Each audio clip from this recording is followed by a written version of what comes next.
Alors bonsoir à vous toutes et tous. Merci d'être là pour ce moment d'enseignement, de partage du Dharma. Alors peut-être quelques mots avant qu'on commence avec prise de refuge et développement de l'esprit d'éveil pour rappeler le sens de ces petits enseignements. L'idée avec ces enseignements, c'est de nous donner un espace où on peut explorer ensemble le sens des points peut-être fondamentaux du Dharma, des grands thèmes du Dharma, mais c'est aussi bien que ce soit un espace qui puisse nous permettre d'explorer aussi ce qu'on a envie d'explorer. C'est-à-dire, il peut y avoir des thèmes où tout à coup, l'un ou l'autre, on est travaillé par une question, et cette question, elle peut être très intéressante, alors bien sûr pour soi, mais aussi pour les autres. Donc, pourquoi pas, on peut évoquer un thème, et ce thème peut ensuite être traité. L'idée, c'était de revenir à une formule qui nous ramène un petit peu différente, mais qui nous ramène au tout début du renouveau de l'activité du CEBT en 2020, donc ça fait déjà 4 ans, où alors là, à cette époque, il y avait tous les mercredis soirs en enseignement.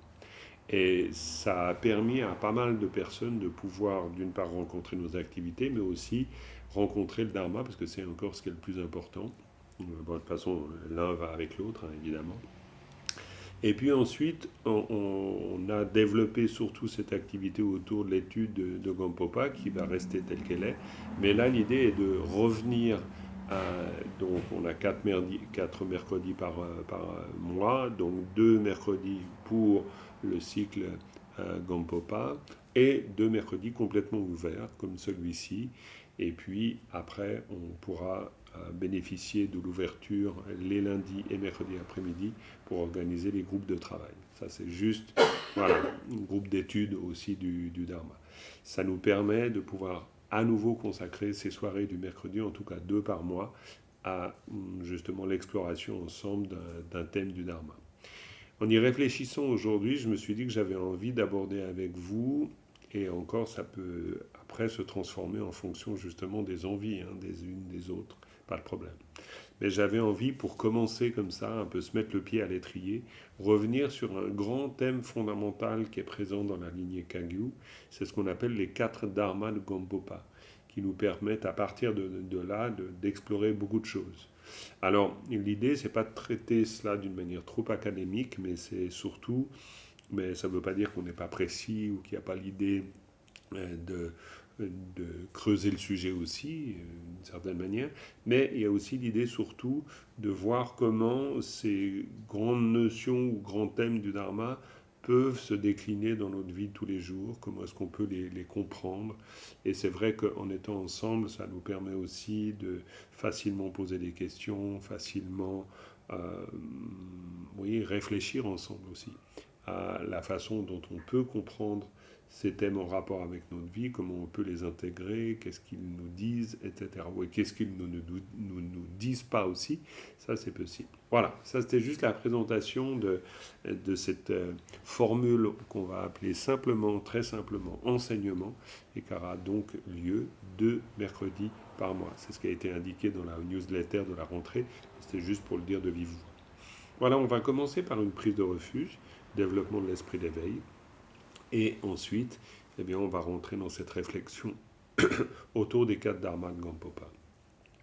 Sangye chodam tsoge chodam lai chanchum parato dane jasoj dage jen tsoge pe sanamge trola pe jire sangye chom parai shu Sem chen tam che de wa tang de we ju tang den parai ju ji dongal ge ju tang jo rai ju ji dongal me be de wa tang ba tang men ja wa rai ju ji nye rin cha tang nye tang cha we tang nyum chen bo la ne parai ju ji Palden Sawe Lama Rinpoche Dage Che Wura Peme De Chola Kade Chen Ben Gone Che Chunte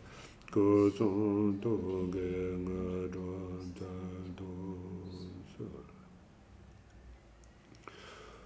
On prend un petit instant pour intégrer ce que l'on vient de réciter, c'est-à-dire le refuge. D'une part, on est trois rares et sublimes, c'est-à-dire l'intention d'atteindre l'éveil. Ensuite, l'intention d'atteindre l'éveil pour le bien de tous les êtres, afin de pouvoir les établir ultimement dans ce parfait état d'éveil. Ensuite, le développement des quatre illimités, qui consiste à développer intérieurement l'amour, la compassion, la joie et l'équanimité.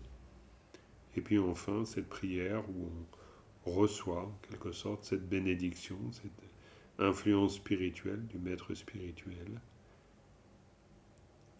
et qui ensuite nous inspire dans notre compréhension du Dharma, dans notre expression du Dharma aussi.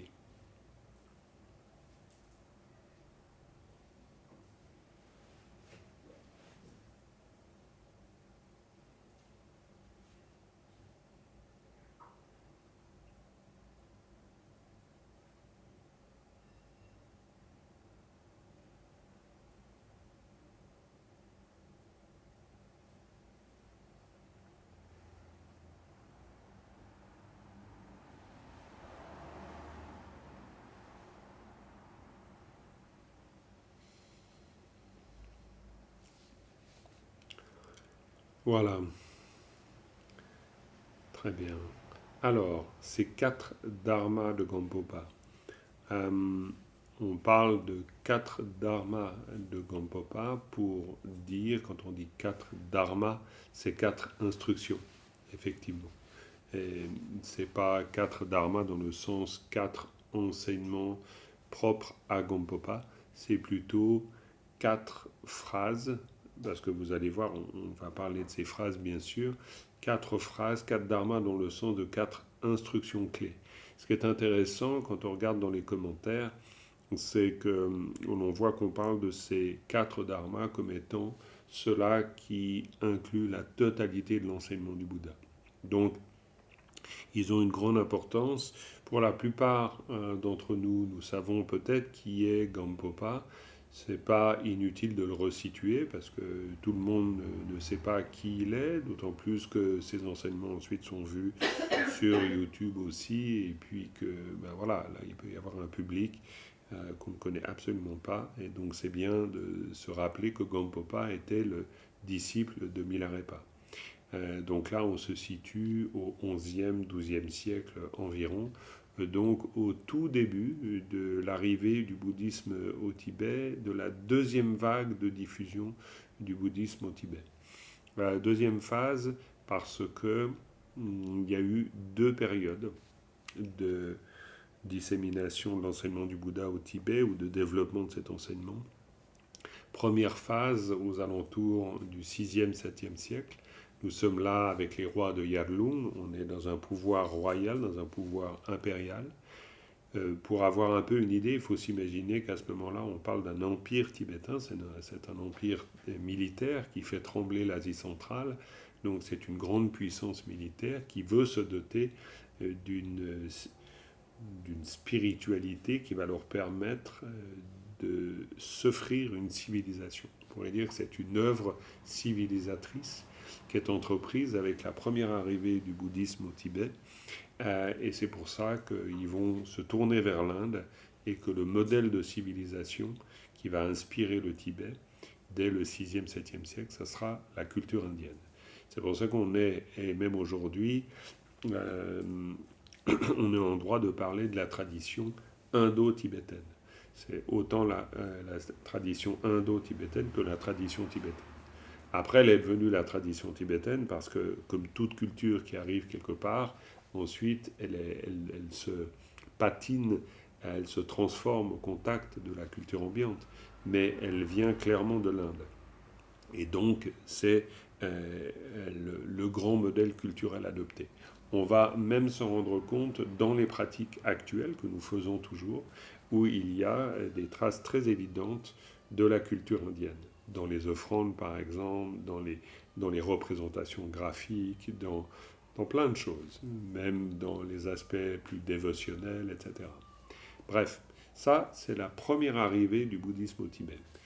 Ensuite, deuxième arrivée du bouddhisme au Tibet, aux alentours de l'an 1000. Et là, ça va être le début de la constitution des lignées qu'on connaît aujourd'hui, c'est-à-dire les 4 grandes lignées du bouddhisme tibétain. Alors ça, c'est toutes des choses que vous savez, mais ce qui est toujours intéressant quand on fait ce genre de petits rappels comme je suis en train de le faire, c'est de placer aussi notre compréhension du Dharma dans un mouvement historique. Parce qu'aujourd'hui, on pourrait dire qu'on est dans un moment de rencontre entre le Dharma et l'Occident, et qui se fait dans des causes et conditions très particulières qui n'étaient pas celles de l'époque, mais c'est aussi l'histoire d'une rencontre. Pourquoi je vous dis aussi tout ça? C'est d'une part pour situer Gampopa dans l'histoire, d'une part, le placer comme disciple de Milarepa, ça c'est important, et dire que Milarepa, il est héritier à travers Milarepa, mais aussi du fait qu'il vient de la tradition Kadampa, de tout l'héritage d'Atisha. On pourrait dire qu'il y a ces deux figures importantes qui nous planent au-dessus de Gampopa, c'est Milarepa d'un côté, Atisha de l'autre. Si on veut le présenter de manière très symbolique, on pourrait dire que Milarepa, c'est le yogi des montagnes, et Atisha, c'est le prince du Bengale. Milarepa, c'est le yogi qui vit le Dharma d'une manière très essentielle et très épurée. Et Atisha, c'est lui qui va amener au Tibet le raffinement, l'excellence de la culture indienne, le raffinement philosophique aussi, cette très grande culture qu'était le bouddhisme à l'époque, qu'il est toujours, mais disons, il faut se rendre compte que à l'époque, quand Atisha arrive au Tibet, il amène une culture qui rayonne dans toute l'Asie, complètement, avec une philosophie très raffinée, voilà, dont on n'a absolument aucune idée en Occident à ce moment-là, il faut se rendre compte quand même. Donc, Gampopa, il est héritier de ces deux courants, et qui sont comme deux fleuves qu'il réunit en lui-même, qui est à la fois la tradition des yogis, très portée vers la méditation, vers l'expérience directe de la nature de l'esprit, quelque chose de très immédiat, de très épuré, d'extrêmement peu rituel. Milarepa était dans une grotte, il ne faut pas l'imaginer avec tout le décorum, trompe-l'ongle, bannière et compagnie, cymbales, tel qu'on peut le voir dans les temples tibétains aujourd'hui. Pas du tout. C'est vraiment d'esprit à esprit. Donc ça, c'est toute cette tradition des yogis. Et puis, Atisha, la tradition de la compréhension des textes, de la compréhension des commentaires, des grands sutras, etc. Gampopa, s'il est héritier de ces deux mouvements, de ces deux courants, pourrait-on dire, c'est parce qu'au Tibet, dans cette deuxième phase du développement du bouddhisme, eh bien, ces deux courants sont très marqués. Il y a toujours cette envie de se donner comme modèle civilisationnel ou, oui, à la culture de l'Inde, mais le bouddhisme est déjà devenu tibétain. Milarepa représente cela. Il représente le premier poète, il n'y a pas que lui bien sûr, celui qui dit les choses en tibétain. Et ça c'est très important. C'est-à-dire qu'il exprime, on pourrait dire, le génie d'une part littéraire tibétain à travers les 100 000 chants, mais il exprime aussi la compréhension populaire du Dharma. Il parle à des paysans, il parle à des nomades, il parle à des bergers, il parle d'une manière directe. Ça ne veut pas dire qu'il ne parle pas d'une manière profonde, parfois même d'une manière très élaborée aussi, mais il parle d'une manière directe, à travers des champs de réalisation. On retrouve avec Milarepa toute cette tradition qui était déjà présente en Inde, cette tradition des dohas, des chants mystiques, où il y avait tout ce développement d'une spiritualité extrêmement riche qui foisonnait hors des grandes académies, des grandes universités bouddhistes. Donc, très scolastique, etc. Donc il y avait cette vivacité, cette créativité très puissante à travers des yogis. Gampopa, c'est un homme très intéressant pour plein de raisons, mais aussi parce qu'il vit une vie laïque avant de devenir moine et qu'il a l'intelligence de vouloir faire que le dharma soit accessible au plus grand monde. Donc, c'est pas un yogi lui-même, et, mais c'est aussi un yogi. Et ce n'est pas comme Atisha, un grand personnage d'une université monastique, mais il a aussi cette dimension de l'érudit. Et lui, il va vouloir faire qu'on comprenne tous le dharma, on pourrait dire. Il a une grande capacité, non pas à vulgariser, mais à rendre le dharma accessible, ce qui est un peu différent. Il ne trahit rien du sens profond du dharma, d'autant plus qu'il le réalise, ce sens profond. Il est vraiment considéré comme un immense accompli. C'est à partir de lui que vraiment va se constituer l'école qu'on appelle l'école Kagyu, l'école de la transmission orale, qui est notre école, c'est à laquelle on se réfère. Et en même temps, c'est quelqu'un qui a eu une vie de médecin, qui a été marié, qui a eu des enfants, qui a été marqué par la vie aussi, par les épreuves de l'existence. Donc, on retrouve un peu tout ça dans ces fameux 4 dharmas de Gampopa. C'est-à-dire à la fois cette grande concision, la capacité de dire en peu de mots l'essentiel, d'une part, et à travers ça, la profondeur du sens et l'accès facilité à ce sens. Et c'est pourquoi ces 4 dharmas vont avoir une grande importance à travers les siècles. Très étrangement, il n'y a pas immensément de littérature autour de ces 4 dharmas dans la lignée Kagyu. Il y en a, bien sûr, il y a des textes, commentaires, mais on ne trouve pas comme ça, ou très peu, même aujourd'hui, de livres. Si on va dans une librairie et puis qu'on dit tiens, je veux un livre sur les 4 dharmas de Gampopa, il y a 1 ou 2 livres qui se courent après, qui sont en général des transcripts d'enseignement, mais il n'y a pas de traduction pour l'instant d'un commentaire tels les grands commentaires des textes classiques indiens. Bizarrement. Pourquoi ? Bizarrement peut-être, mais ça s'explique en même temps. C'est parce que ces instructions de Gampopa ont toujours été vécues comme, alors peut-être d'une part allant de soi, mais d'autre part comme étant transmises très oralement. Ces 4 dharmas de Gampopa, on les retrouve dans des textes par exemple, des textes de pratique. Si on observe comment est construit le Guru Yoga de Milarepa, qui est une pratique donc tout à fait construite où on va développer la dévotion à l'égard de Milarepa, etc., on trouvera cette prière, ces 4 dharmas de Gampopa sous forme de prière. Donc on pourrait dire qu'ils sont présents à gauche, à droite, mais pas forcément existants dans un livre qui met l'accent absolument sur eux. Donc voilà, ça c'est vraiment une présentation très générale.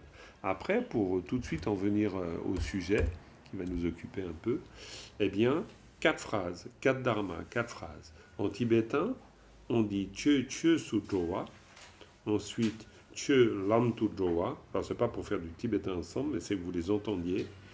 Ensuite, Lam Tulpa Selwa. Et ensuite, 4e, Tulpa Yeshe Su Charwa. Voilà, c'est tout simplement ça. Alors, tout simplement ça, ça veut dire que le premier, Chö Chö Su Jowa, il est très intéressant dans, encore une fois, sa concision et ce qu'il dit en tibétain. Chö, c'est le dharma. Chö Sujo, ça veut dire aller vers le dharma. Donc en fait, la phrase elle-même, c'est Chö, Chö Sujowa. Donc ça veut dire le dharma qui va vers le dharma. C'est une traduction extrêmement littérale qu'on peut faire, mais elle est intéressante, vous verrez pourquoi. Chö, Chö Sujowa. Donc le dharma qui va vers le dharma. Le deuxième dharma de Gampopa, c'est Lam Tulpa Selwa. Le chemin, Lam, Tulpa Selwa, ça veut dire clarifier la confusion. Donc c'est le chemin où l'on clarifie la confusion. Lam Tulpa Selwa. Et le troisième, c'est Tulpa Yeshe Su Charwa. Et non, excusez-moi, j'ai raté le deuxième. Je vous ai tout de suite parlé du troisième, ça va pas. Donc je reprends le deuxième. Chö Lam Tu Jowa. Chö Lam Tu Jowa, ça veut dire Chö, le dharma. Lam Tu Jowa, ça veut dire le dharma qui devient le chemin. Lam. Lam Tu Jowa. Chö Lam Tu Jowa. Lam Tu Jowa. Ça, c'est le deuxième. C'est le dharma qui devient le chemin. Chö Lam Tu Jowa.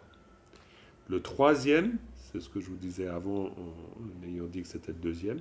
Le troisième, c'est donc le chemin, lam tulpa selwa, au cours du chemin, ou le chemin où l'on clarifie la confusion. Ça, c'est le troisième. Et le quatrième, c'est tulpa yeshe su charwa. Ça veut dire la confusion qui devient la sagesse, ou mieux encore, littéralement, la confusion qui s'élève comme la sagesse primordiale. Et ça, c'est très important, on aura le temps d'y revenir. C'est-à-dire, elle s'élève. C'est vraiment, on pourrait dire, la manifestation de la confusion qui, plutôt que de se manifester comme confusion, va se manifester comme sagesse. Ça sera le quatrième dharma. Donc, ouais, le quatrième dharma, c'est tulpa yeshe su charwa. Ouais, charwa. Chara, ça veut dire s'élever. Yeshe, la sagesse primordiale. Donc, tulpa, la confusion. Tulpa, yeshe su charwa, ça veut dire qui s'élève comme sagesse primordiale. Yeshe su charwa. Tout simplement. Voilà, ça, c'est les 4 dharmas. Les 4 dharmas de Gampopa. On va les prendre les uns après les autres. Mais l'avantage de cette concision, c'est qu'on pourrait dire que c'est facile à s'en rappeler. Alors, bien sûr, si on connaît le tibétain, on pourrait, c'est pas tout à fait qu'il y ait une rime, mais disons qu'il y a une structure facile à retenir. Mais même pour nous en français, le premier, Chö Sujwa, ça veut dire le dharma qui va vers le dharma. Alors ça, c'est une traduction très littérale. Peut-être que vous la trouverez des fois exprimée autrement, dans un texte ou un autre, parce que souvent on cite ces 4 dharmas de Gampopa. Mais c'est intéressant pour nous de penser au dharma qui va vers le dharma. Pourquoi ? Parce que ça va nous permettre de comprendre quelque chose, d'une part de ce qu'on doit faire au départ, dans la pratique, et je pense que c'est pour ça qu'un tel enseignement va nous être utile, parce que nous, voilà, on vit en ville, on a des vies très ordinaires, évidemment, on travaille ou pas, ou n'importe quoi, disons, on a une famille ou pas, on va faire des courses, on gagne de l'argent, des fois pas assez, on paye des taxes, des fois trop, quoi. Bon, bref, on est coincé dans les embouteillages, donc on est tout le temps pris dans une activité tout à fait ordinaire. Mais là, on a ce premier dharma, Chö Sujwa. Chö, dharma, Chö Sujwa, c'est-à-dire le dharma qui va vers le dharma. Ce qui est très intéressant, c'est que dans la construction, il y a l'idée d'une direction. Il y a le dharma qui va vers le dharma. Et on pourrait dire que pour nous, dans notre vie, c'est un peu comme si on se questionnait sur un point qui est extrêmement fondamental dans notre vie, en termes de sens de l'existence, c'est tout simplement la direction qu'on donne aux choses. Où va-t-on ? Et dans le « où va-t-on », il y a le sens figuré, bien sûr, mais aussi le sens propre, où l'on se rend compte que tous les jours, on va vers quelque part, tout le temps. On va vers un endroit, on part d'un point A pour aller à un point B. Et en fait, nous sommes fondamentalement ce que l'on appelle en tibétain des Jowa. Jowa, ça veut dire des personnes qui allons. On pourrait dire qu'on est des marcheurs. Des Jowa, on pourrait dire que nous sommes des allons ou des venants. Ce que vous voudrez, mais Jowa, c'est le verbe aller. Et c'est le verbe Jowa qui est retenu pour dire les êtres. C'est quand même très intéressant, j'ai eu souvent l'occasion de vous le dire, les êtres. Les êtres. C'est quand même toujours intéressant, j'ai eu déjà l'occasion de le dire, mais c'est très frappant d'imaginer qu'une langue ait décidé d'appeler ceux qui marchent les êtres. Et les êtres, c'est le terme générique pour tous les êtres, c'est-à-dire qu'une fourmi est aussi un être parce qu'elle marche. Un éléphant est aussi un être parce qu'il marche. Comme une girafe, comme une baleine, même si elle ne marche pas parce qu'elle n'a pas de pied, mais elle se déplace. Alors bien sûr, c'est Jowa au sens très large, c'est au sens de mouvoir, c'est au sens de mouvement, c'est au sens de Jowa aussi, au sens de vie en vie, nous allons d'une existence à l'autre. Donc c'est vraiment un terme utilisé pour indiquer le mouvement. Et en indiquant le mouvement, on indique que nous existons. Donc nous ne sommes pas des êtres avec toute la force essentialisante du terme, parce que quand on dit un être, nous pensons que nous sommes. On dit Jowa pour dire que tout simplement, nous bougeons, nous allons, nous venons. Nous sommes en transition. On pourrait dire que nous sommes des migrants. Dans certaines traductions, d'ailleurs, on parle des migrants ou des êtres migrateurs. Nous sommes des oiseaux migrateurs. On est des êtres migrateurs. On pourrait très bien se considérer, non pas comme des migrants avec toute la connotation d'être un migrant ou un émigrant, etc., mais un migrateur. Ce ne serait pas faux, parce que nous migrons d'un état à l'autre, sans arrêt. On passe d'une existence à l'autre. Alors pourquoi je vous fais tout ce laïus sur Jowa? C'est pas simplement parce que je m'amuse avec le terme, c'est parce que d'abord je pense fondamentalement que c'est intéressant d'y réfléchir comme ça. Et c'est pour souligner le fait que Chö Su Jowa, le premier dharma de Gampopa, il est question de Jowa. Chö Su Jowa, c'est-à-dire aller, Jowa. Voilà, Dominique l'a mis dans le chat avec le tibétain. Comme ça, les curieuses et curieux, vous pouvez voir. Chö Su Jowa. Donc ça veut dire que le dharma va vers le dharma. Alors va, ou plutôt on pourrait dire faire en sorte que le dharma aille vers le dharma. Et là, ça nous ramène au mouvement. Le mouvement qu'on fait tous les jours, tout le temps. C'est un peu comme si on se demandait finalement où va-t-on? Le mouvement, on le fait vers quoi? Vers où? Et le premier dharma de Gampopa, c'est non seulement expliquer le sens de cette formule, mais c'est un peu comme si, on pourrait dire, non pas par défaut, mais disons, comme si ça nous invitait à se poser la question de quelle est la direction. Parce que quand on dit aller le dharma qui va vers le dharma, on n'est pas en train de dire la première des choses, c'est pratiquer le dharma. Parce que, justement, c'est là où ça devient intéressant. C'est questionner à travers nos mots, c'est nos représentations mentales. Si on dit à quelqu'un, ah ben ouais, t'es bouddhiste, toi, qu'est-ce que ça veut dire quoi un bouddhiste?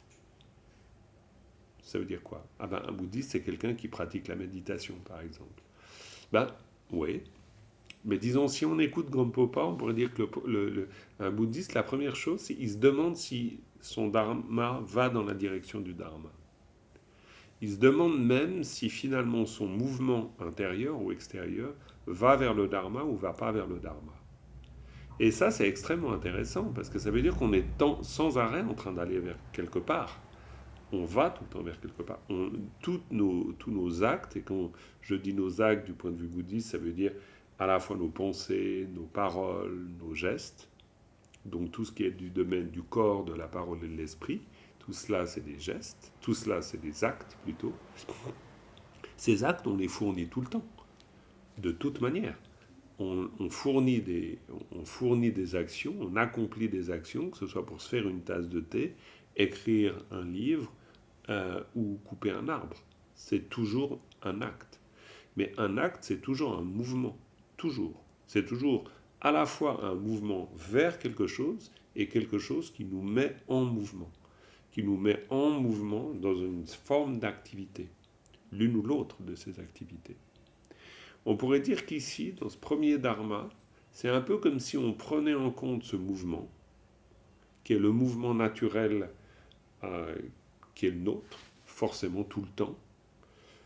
Peut-être, et encore, j'allais dire, sauf quand on dort, mais quand on dort, nos pensées vont quelque part, elles rêvent, on pense, voilà, bref, on a aussi une activité. On a notre respiration qui continue malgré tout, jusqu'à ce qu'on n'en ait plus, mais n'empêche qu'il y a toujours un mouvement qui va vers quelque part. Donc, Gampopa, en disant les choses comme ça, plutôt que dire, je sais pas, le premier dharma, ce serait, par exemple, prendre refuge dans le Bouddha, il pourrait dire ça. Il pourrait dire plein de choses. Non, il dit juste une chose très très simple. Il dit faire que le dharma, il dit même pas faire que, il dit dharma, Chö Su Jowa. Dharma, aller vers le dharma. C'est extrêmement concis. C'est le dharma. Il dit même pas faire qu'il aille, c'est le dharma va vers le dharma. On pourrait dire, si on le traduit de la manière la plus concise, c'est dharma qui va vers le dharma. Et dharma qui va vers le dharma, du coup, si on le prend profondément, ça nous interroge sur le mouvement. Est-ce que notre mouvement intérieur va vers le dharma? Est-ce que même notre dharma, en se rendant compte que dharma veut dire, si on prend le modèle indien, le dharma, c'est un cordonnier, son dharma, c'est d'être cordonnier. C'est-à-dire, c'est ce qu'il est, ce qu'il vit, c'est son existence. Est-ce que mon existence va vers le dharma? Et du coup, bien sûr, on pourrait comprendre ce premier dharma de Gampopa comme faire en sorte que ma vie, faire en sorte que mon dharma, faire en sorte que le dharma aille dans le sens du dharma. Ou qu'il aille, ou qu'il prenne cette direction, n'importe. Et je pense qu'on... Bon, j'ai pas complètement tort de l'interpréter de cette manière. Évidemment, si on rentre dans les textes classiques, on peut trouver encore beaucoup d'autres choses. Et ça, c'est un peu une approche presque essentielle sur le sens. Mais là où elle est intéressante, c'est qu'elle nous rappelle qu'une des premières choses pour nous, et une des dernières choses aussi, c'est de tourner l'esprit vers le dharma. On retrouve ça dans les fameuses pratiques préliminaires, les 4 pratiques préliminaires fondamentales, où on dit lodo namshi. Lodo, do qui veut dire, qui parfois peut se comprendre comme contrecarré. Lodo, lo pour penser, lodo, namshi ça veut dire les 4. Les 4 pensées qui vont à l'envers, on pourrait dire. Mais les 4 pensées qui vont à l'envers, ça veut dire qu'ils prennent la direction du dharma. Plutôt que de prendre la direction de la répétition de la confusion, ce qui du point de vue bouddhiste, cela s'exprime par l'idée de samsara. Samsara, ça veut dire le cercle. D'ailleurs, dans une traduction que je travaillais sur ce texte cet été, un texte sur le bardo, on traduit dans ce texte, et j'ai trouvé assez intéressant, on traduit samsara par le cercle. C'est beau de dire le cercle. C'est juste, on est dans le cercle. Et puis on peut sortir du cercle, éventuellement. Le cercle, c'est le samsara. Le cercle, c'est la répétition. Donc, toute vue bouddhiste a pour but, à un moment donné, de sortir de la ronde, de sortir du cercle. Le cercle indique à la fois l'idée d'une continuité, mais l'idée d'une répétition. Ce n'est pas vraiment la répétition de l'identique, mais ça veut dire que c'est un mouvement qui revient sur lui-même. C'est un mouvement infini. Gampopa d'ailleurs, dans l'ornement de la libération, dit bien que le cycle des existences est infini, dans le sens où le mouvement circulaire est infini. À moins qu'on l'arrête, il n'a pas de raison, lui, tout seul, de s'arrêter. Il ne s'arrêtera pas. Donc, en fait, ces pensées qui contrecarrent, c'est ces pensées qui sortent du cercle. Donc, ça veut dire que le premier travail, et c'est ce que nous indiquent ces 4 pensées fondamentales, c'est de tourner l'esprit autrement que dans le sens de ce cercle. Lodo namshi, le sens vrai, profond de ces 4 pensées fondamentales, suppose qu'on commence à entraîner l'esprit pour l'orienter autrement que dans la perspective de cette ronde interminable. Ça peut vouloir dire des choses très profondes en nous. Si on médite de temps en temps, on est surpris par le radotage profond de l'esprit. En tout cas, je ne sais pas vous, mais moi, je suis très surpris par ça. C'est-à-dire, je peux me mettre à méditer, pourtant, je peux vous dire, je n'ai pas commencé il y a 15 jours, et bien malgré tout, ça radote. Et ça radote bien, hein. C'est-à-dire que ça tourne en rond. Hein. Ça tourne en rond toujours sur les mêmes trucs, sur on m'a dit ça, on aurait dû me dire ça, si seulement on m'avait dit ça, il m'a fait ça, il m'a pas fait ça, comme le radotage, ça fait juste des temps sans commençant, ça radote un peu sous le même mode. Hein, je veux dire. Toute la littérature mondiale est construite sur le principe fondamental du radotage. Ça ne veut pas dire qu'elle n'est pas intéressante, au contraire, elle est très intéressante parce qu'elle nous permet de voir d'une manière lucide comment nous tournons en rond. Mais on tourne en rond. Donc voilà, c'est comme ça. Donc le premier travail de là où le bouddhiste que l'on essaye d'être, nous dit Gampopa, c'est de faire en sorte que le dharma aille dans le sens du dharma. Faire que le dharma prenne la direction du dharma. Et ça nous dit quelque chose de très fort. Est-ce que nos pensées prennent la direction du dharma? Est-ce que notre pratique prend la direction du dharma? Oui, Elsa? On pourrait creuser la définition de dharma. Oui, Elsa demande de creuser la définition de dharma. En fait, c'est parce que Ouais, creusons. dans les 4 dharma, que tu cites en français, c'est le seul terme qui n'est pas traduit. Du coup, j'aimerais bien... Oui, d'accord. Ah oui, dharma. Tue. C'est une très bonne question parce que le terme employé, alors, donc tue en tibétain, donc dharma en sanskrit, c'est un terme, alors c'est bien de le savoir peut-être, le Bouddha, quand il a donné son enseignement, après s'être demandé si vraiment il allait commencer à parler, bon, une fois qu'il a commencé, il a parlé pendant 40 ans, donc il y était vraiment, mais d'abord il s'est demandé s'il allait vraiment exprimer ce qu'il avait découvert. Et en fait, vu qu'il vivait dans une culture indienne, il a repris tous les grands termes de la pensée indienne et il les a transformés tels que karma, moksha, samsara, nirvana, dharma, etc. Dharma est un terme fondamental qui, à l'époque, comme je vous l'ai dit avec l'image du cordonnier, signifiait mon dharma, c'est-à-dire mon dharma, c'est mon obligation de vivre. Si je suis fils de cordonnier, je dois être cordonnier. Donc mon dharma, c'est mon obligation de vie d'une certaine manière. Bon, évidemment qu'un indianiste ou une indianiste préciserait les choses de manière encore bien mieux que ce que je viens de le faire, parce que je suis loin d'être un spécialiste de la civilisation indienne. Mais disons, il y a cette idée d'une obligation de vie où on s'inscrit dans quelque chose que l'on se doit de faire, le dharma. Le Bouddha va reprendre ce terme et va lui donner une inflexion, donc un sens un peu différent, en disant qu'en fait, le dharma, che, signifie deux choses. Alors, ça signifie plus que deux, mais disons, à un premier niveau, ça signifie che comme, alors, manière de vivre, oui, bien sûr, mais aussi che comme dharma dans le sens de phénomène. Et ça, c'est très intéressant. Pourquoi c'est très intéressant? Parce que che, en tant que phénomène, ça nous ramène à ce que sont les choses. C'est-à-dire que pour le Bouddha, quand il enseigne le dharma, il enseigne ce que sont les phénomènes. Et donc, merci pour la question, parce que quand on dit, ça c'est une autre lecture du premier dharma de Gongpopa, quand on dit le dharma qui va dans le sens du dharma, c'est pas forcément, c'est bien sûr le dharma qui va dans le sens de l'enseignement du Bouddha, ça on peut le dire comme ça, mais c'est aussi le dharma qui, bien compris, nous permet d'aller vers les phénomènes, c'est-à-dire vers le sens des phénomènes. Et les deux se confondent. Pourquoi ?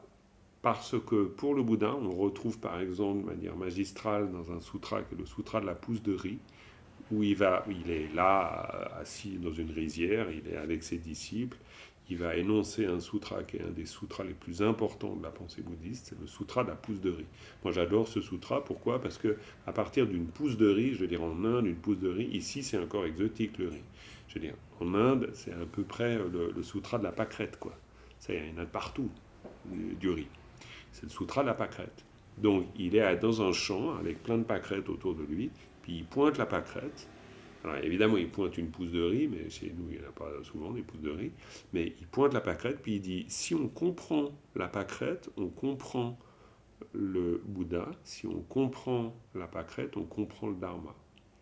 Et donc, on comprend tout, en fait. Et c'est extraordinaire parce que c'est un sutra qui part de l'infime détail le plus ordinaire, c'est-à-dire une pousse de riz, c'est-à-dire une pâquerette, et puis qui dit, si on comprend le mystère de la pâquerette, on comprend la totalité de la réalité. Donc, dans les sutras du Bouddha, le terme de dharma signifie à la fois, aujourd'hui d'autant plus, l'enseignement, mais surtout le sens des phénomènes. Donc il y a 3 sens en fait. Oui, on pourrait dire qu'il y en a deux, c'est-à-dire dharma comme enseignement et dharma comme phénomène. Ça, c'est la chose la plus simple qu'on puisse dire. Et la manière de vivre, c'était avant.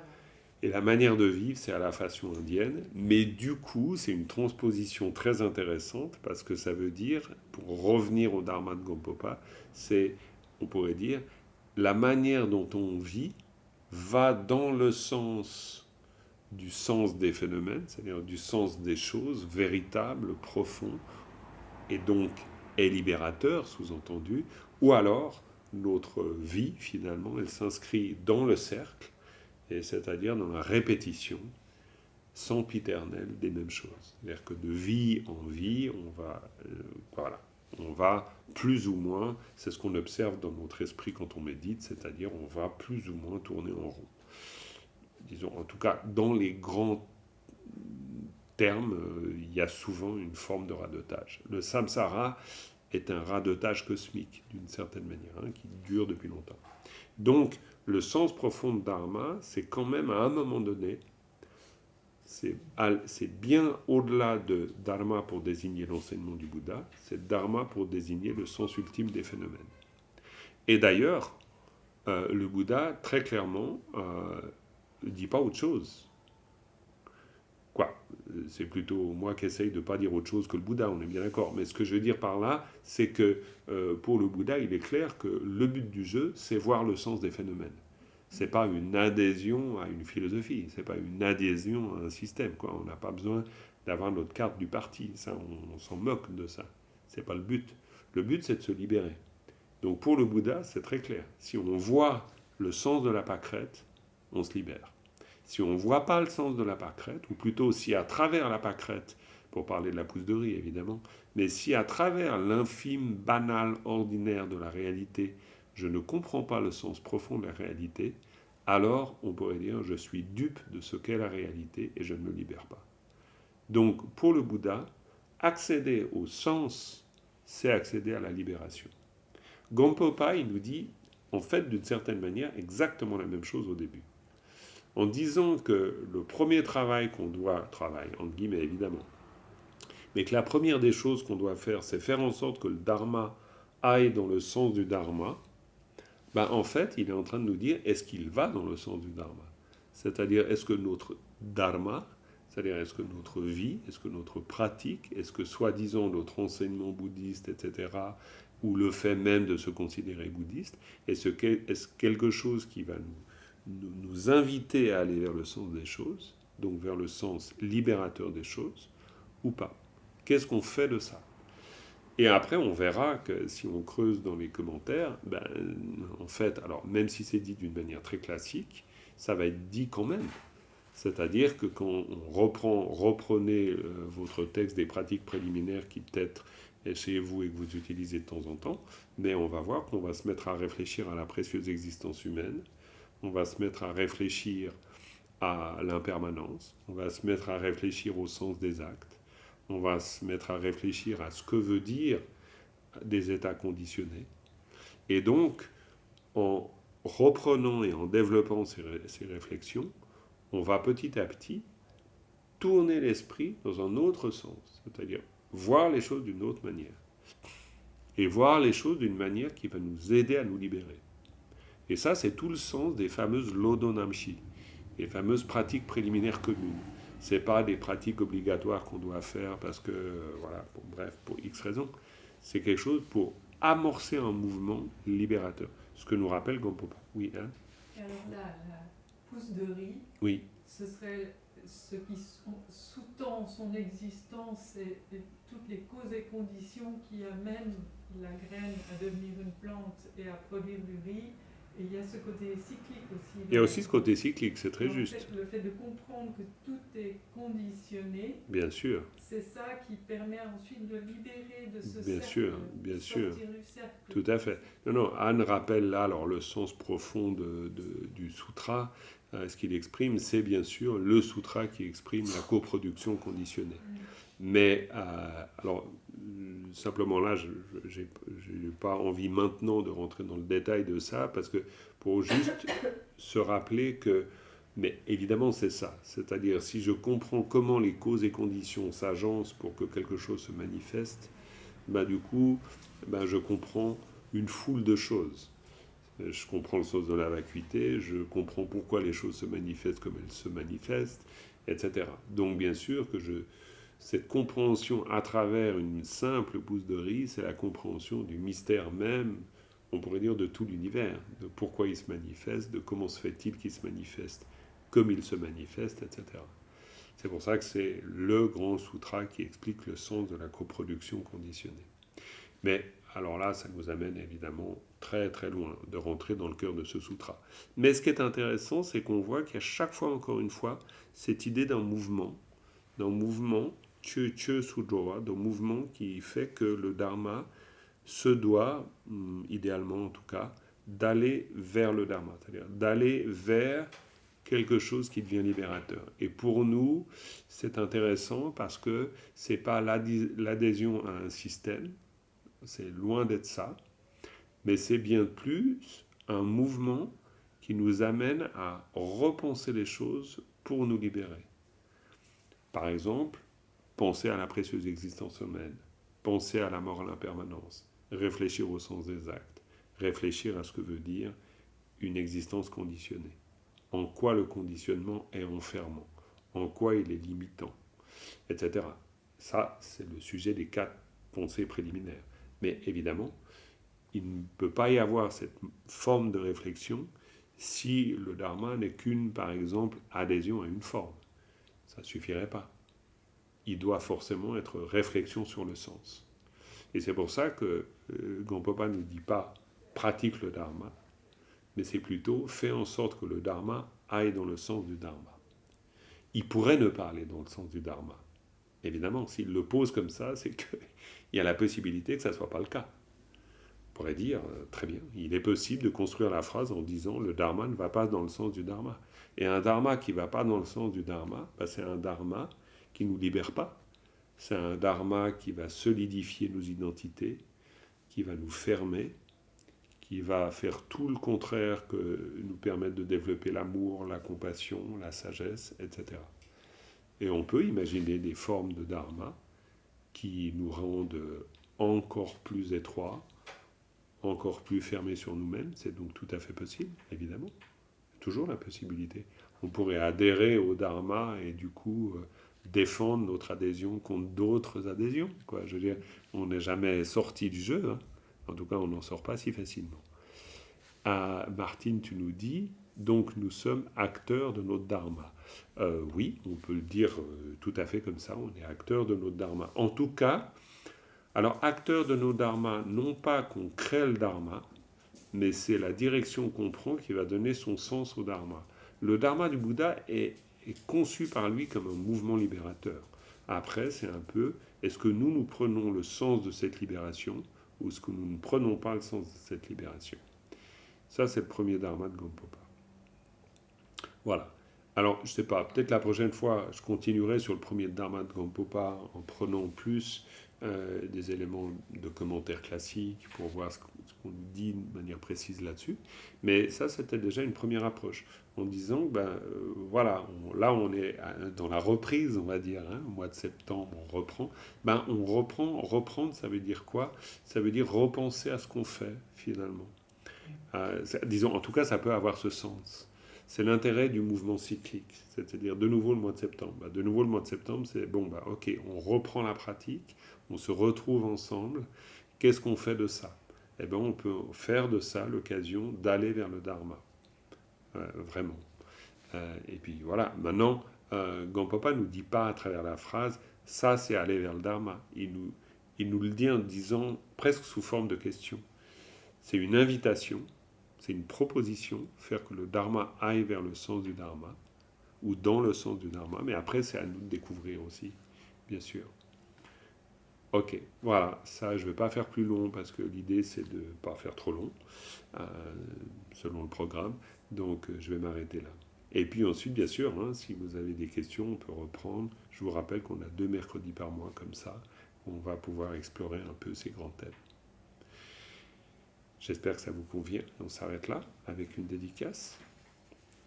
Sonam di tam che zing pa ni tom ne nye pe dranam pam je ne ge ga na che mbalam tu pa yi si pe to le ndo wa dol warai shu. Voilà, merci beaucoup d'avoir été là pour cette fameuse reprise. Et bonne soirée, et peut-être alors à samedi pour cette venue surprise de l'Odora Seripeti à Genève. Vous avez certainement reçu l'information par Zoom ou en présentiel, vous pourrez assister à ce moment-là. Voilà, je vous souhaite une belle soirée. À bientôt.